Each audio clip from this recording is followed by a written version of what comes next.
we are so happy to have you on with us today because we got part one and we had a lot of questions, and now it all comes together and we go, okay, here it goes. And so you must be more excited than anybody to be like, see, this is where I was going with this, right?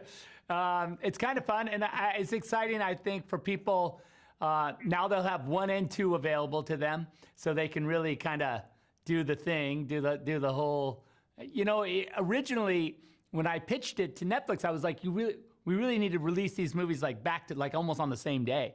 And so it'll be nice to have because I really do feel like, it really is the second chapter of the story. I wrote them obviously as a single story, which I think is more obvious when you see it, the second part. So that is fun and exciting. I'm excited for people to experience it that way. Yeah. Well, thank you for only making us wait a few months rather than a few years. It's the worst, right? You're a film fan. No, 100% the worst. I was like, no. Well, that was the joy of shooting them together, was that gave us an opportunity to doom. And when we, later this summer, when the director's cuts come out, they'll come out on the same day, both movies. So you'll really be able to do a 6-hour dive on that one. Oh, that's so cool. Well, you've had such a great vision that people have looked up to for years, and they're thinking, this is what I want to do, but it's a much, much harder job than anyone could ever imagine, especially for you. What kind of advice do you give to the directors that want to follow in your footsteps? Oh, I always say, listen, I say that, the only thing that, your most valuable sort of possession that all of us have is the way we see. And, that's a thing that can't be duplicated. You can't sell it. You can't buy it. It's just the perspective through your eyes is what I want to see. And so I always encourage everyone who's interested in making movies or telling stories to just be really true to yourself. Don't try and imitate anything. Just show me the way you see, because that's what I want to experience. Yeah, and how cool is it that now you get to do this great sci-fi epic, right? Something you've had in your head for years and something you've wanted to do since you're a kid. Yeah. And now you get to actually get the dream realized. At what point were you just looking around the set going, I did it? No, it happened all the time, actually. Because we built this giant village up on the mountains, and just north of LA, and it was just crazy to just be standing in this village and what is this? This place didn't exist a couple months ago, and now we're here and it's all real. So yeah, no, it's really, I was constantly this is incredible. Yeah, and when you create a world like this, so you're the captain, you're in charge, and you have to keep that sort of success mindset in mind. While you're doing this, is there something you kept in mind that kind of kept you on the right path even when things were tough? Yeah, because I had come up with the story and I was the DP. There's a lot of things to keep you focused. There's no time to be distracted or to kind of let your thoughts wander. So I think all the work that I had to do really kept me on task and kept me focused.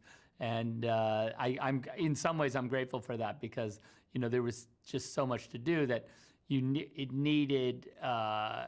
demanded my full attention all the time. So it was kind of a relief to finally finish, and also realize how deep I had been in the Rebel Moon universe, because it was pretty all very immersive. Yeah, and how cool is it to actually be able to have this in our home theaters? Because we all have good theaters at home now, where we could see this, and it's perfectly acceptable to see it. And it's great to have a partner like Netflix that sees the vision that normally we would see on the big screen, that now we just enjoy it at home. Yeah. Right? I always say, it was funny, when we were talking about it the other day, we were having this, I was in this interview, and they were like, well, tell us about movie one. And I was like, okay, really? Movie one. You want me to talk about movie one? I go, let's be honest. Everyone has Netflix. You know what to do. It's not that hard. Just push play. You don't got to go anywhere. Sit on your sofa. And now you know what movie one's about. So let's not talk about movie one anymore. Go watch it. It's kind of a prerequisite. You should have seen it twice by now, really, let's be honest. I think we're having an earthquake here. Well, it's great to see both of you again. I've enjoyed interviewing you in the past, but now we get to talk about this, which we're so happy we get the second part because we had questions and we're quite sure where some things are going. Now it all makes sense. So you got to be excited to have this out in the world coming up, right? Yeah, of course. Oh my God, yeah, so absolutely. excited. And also, like, it's so exciting that there's only been a few months in between the release of part 1 and now part 2, you know? It was very satisfying. Yeah, that's what I was telling Zach. I was like, thank goodness it wasn't 3 years. You know? Yeah. A lot happened in a few years, right? Yeah. Yeah. And so was there a point on set, because I know there's also a lot of green screen, there's tennis balls, or, you know, it kind of tests your different limits of acting that you probably didn't think about when you're first wanting to start acting, and now you get to have fun in a totally different way. Like, did you have fun doing all this, even though it was kind of, you know, different than doing the play per se? I mean, it depends how you look at it. I personally love to use my imagination. I love to imagine things that are not there. I mean, that's what kids do all day long. They pretend that the spaceships are there when they're not, and that they're in different spaces that they actually are in.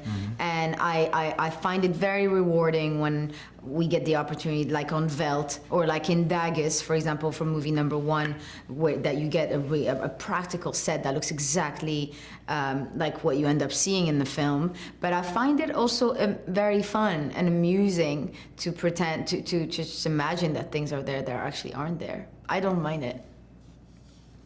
I agree. Yeah, it's so much fun. I mean, you know, it's something that you dream of when you're a kid, and then all of a sudden there you are. So it's got to be the greatest feeling in the world. Yeah. You know, you love great sci-fi epics. Now you're in one. So Yeah, and you get to use your imagination. I love doing that. Yes, and then and then the final movie turns out better than what you imagined. Yeah. You know. Yeah. It's so much fun to be a part of that.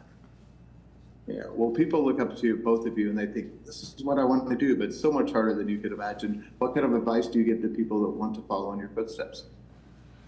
Do it with your heart. Yeah. Do it with the heart, and just for the love of just come with the, just be playful, and just not give up. Absolutely, well said. What would you say, Mike? Yeah. Don't give up. Yeah, probably. Yeah. That's probably the most important thing. Just keep going. And what was the moment on the set that you think you'll always remember, that you're just looking around the set going, I'm always going to take this with me? There were many moments, but like, for example, I really enjoyed whenever the ensemble had to get on a horse, because it was just funny. Yeah. The horses are always slightly unpredictable, not because of the fact that they're horses, but because of us. No, but there was, like, the for example, riders. Djimon's horse kept farting. Yeah. He couldn't stop farting, and so we were we were supposed to be very serious, going on a mission. I forgot what scene we were talking. We were filming, and every step Djimon's horse would fart, literally, and it was hard to keep a straight face, and that was a lot of fun for all of us. His horse's name was actually the same as his character's. Yeah, right? Titus. Yeah, it's true. His horse's name was Titus. Yeah. So obviously he got Titus. Yeah. You have to just be looking around going, I get paid to do this. This is great. Oh, Exactly. I mean, yes, there were many moments of thinking that, yeah, we're having so much fun and we're also getting paid for it. Amazing.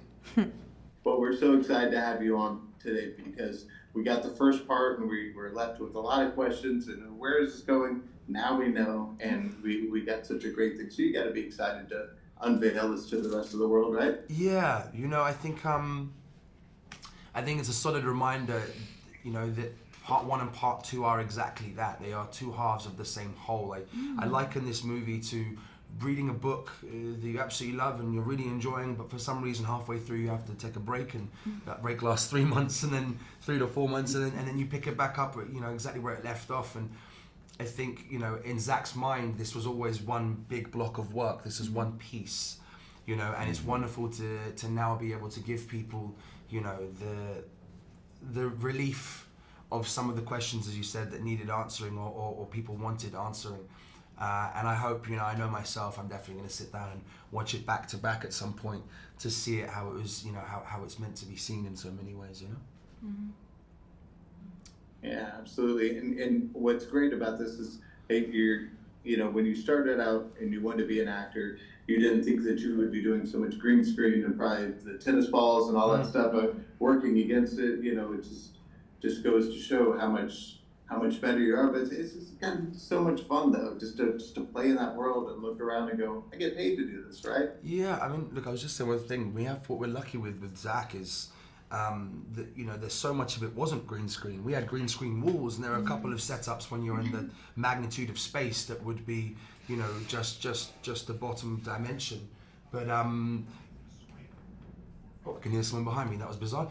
What was amazing is how much he actually built. Veldt was 10 acres of land that was used to build a village in a mountain. It's in a desert landscape that he then built a river in. And really the only part of that was fake was the light that created the moon of Mara, or the gas giant Mara.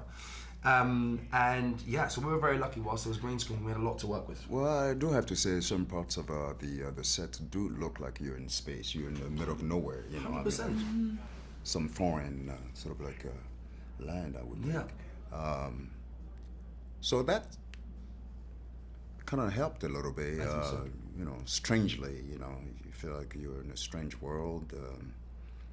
That was quite amusing. Yeah. And what's great is that people, you get to do this, and it's such a great living, such a fun thing to do. What do you keep in mind that keeps you on the right path, even when things are tough? Because it's a lot harder than people think. I think the backstory, really, you have to stay with your backstory in order to, keep this alive, to keep this organic, and,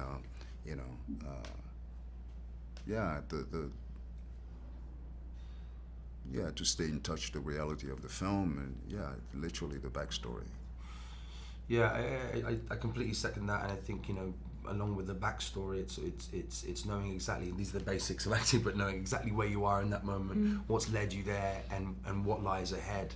And sometimes when you are filming film, and it does become choppy, or you are kind of, it's sometimes just a good reminder to just have those basics kind of in check, so you don't get lost at where you are, which point you're at the story, whether it's between your relationships with the other cast, your relationships with yourself, whatever. Like knowing what stage you're at is quite helpful, I think, as well.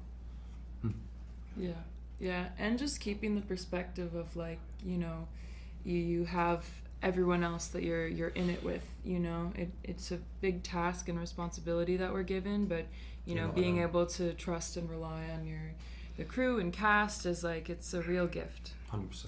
Trust your director. Yes. He's got all of it. Yes. Somewhere, like an open book. And, Yep. Hello, how are you? Hi, buddy. How you doing, man? Good hat. Hey, great to see you. We are so excited to have you on because, of course, we always need a great sci-fi epic, and now we get part 2, and it all makes sense. It all comes together. So you have to be excited to unveil this to the world because, we've been waiting to figure out, wait, where is this going? Now we know. Yeah, Rebel Moon feels like the gift that keeps giving, in the sense that, we released part 1 in December, we're releasing part 2 in April, we've got the extended cuts to come in August, and then me and Fra are doing the expressive dance version in a local church hall in East London. So no, it is exciting and it's fun, and to be honest, after the part 1, I was kind of just itching for this to come out because I really want people to see the accumulation of the events of part 1. They really do go together, and you kind of you got to see this to see how it all went out. Unfolds. Yeah. Yeah, it's so cool. But there's a whole lot of green screen and things, and it's a whole different kind of acting than you probably grew up with. You're talking to tennis balls or looking at screens. It's supposed to be something else, and it's I was wondering how you have to train for something like that, because it's it's a whole new world, right? Yeah, it is. The green screen thing is fascinating, and I think ultimately you've been training for it subconsciously all of your life, you know, because the greatest tool at your disposal is just your imagination. So when you've got a tennis ball at the end of a very long stick, or just completely surrounded by green walls and green floors and green ceiling, you've got nothing else but to imagine. The one thing I would really say that was a huge help, and this is credit to Zack's level of detail, he would be able to show us an unbelievably detailed, colourful illustration that he'd done for each sort of world and scene, and so you could actually picture yourself in that world, you know, as you're shooting it, and that's just credit to him and his amazing level of detail and insight and preparation. But yeah, it's different from anything I've done before, but it's super fun. Yeah, I really feel like with green screen and such, it's like, as actors, we can't be reliant on anything. You know, we should be able to act out to a tennis ball. We should be able to. We shouldn't have to rely on the exchange of energy and the relationship between our eyes and, you know, reacting to someone else. Now, of course, real, honest human emotion is best served by reflecting off real, honest human emotion. But, you know, there are tennis balls I've met that were better actors than some of the actors I've acted opposite. For real. Yeah. So, yeah, you know, and so give me the tennis ball sometimes. Yeah. No, I'm really fine with it. First time I did a big green screen thing was Maleficent, and I wondered how it would be, and I got there and I was like, oh, I love this. This is great. I can just get lost in my imagination. Yeah. And it's also like it's a challenge, you know, when you're like looking over the whole of the kingdom and it's all just fucking green or blue. Yeah. But it's like it's a challenge, and it's actually acting. Yeah. You know? I love it. Yeah. And what do you keep in mind that kind of keeps you on the right path? You know, because this isn't the easiest job in the world, as you know, but so happy that you guys are doing it. Is there something that you tell yourself or put you on the right path? A reminder to myself to maintain a sense of play in everything that I do. You know, we both take our jobs really seriously, and it's there's great craft to it, and I love to learn more and get better. But ultimately, it's storytelling and make believe. We're just playing pretend, and I think there has to be a sense of play, i.e., fun in everything you do, even if it's absolutely tragic. You know, it's putting on a different set of clothes and a costume and trying out a different personality for a while. That's fun and that's playful, and so that's my sort of constant reminder to myself. Yeah, and I feel like, you know, Fra is definitely right that we both like really take our job seriously. I think anyone that works with us can kind of see that. But what's really, really important is just the moment before, you know, when they're saying sound, speed in, and quiet on set, and all of this, that's the moment you got to say, fuck it. And just put some abandon in and say, oh, fuck it, let's go. And just like throw it all away and just get in there.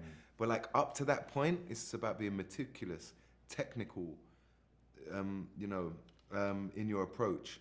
But without throwing it all out the window, then you lose that sense of play. Yeah. You know, and I think early in my career, that intensity didn't always work for me and then I'd watch things and say, it looks, you know, I look less the emotion that I was intending to put into the scene. I actually just look tense. Yeah. You know, so, you know. That's really interesting. It's so true. Like you do all of the work beforehand, and then you just let it go and have a good time. Yeah. And all of the work will have stuck. Yeah. Or it won't in that take. Yeah, and then you have to go, okay, remind yourself now, remember this, you know, a bit more of that, and like, or maybe tone down the level of fuck it. Yeah. You know, but it's like whatever happens, you've got to just say fuck it when you walk out there. That is my that's my mantra. So apologies for swearing. You may need to beat that out. Oh, it's all right. I love it. Thank you guys so much for being with us. We really appreciate your time, and congratulations on this. We absolutely loved it. Thank you so much, mate. Cheerio. Thank you. Thank you.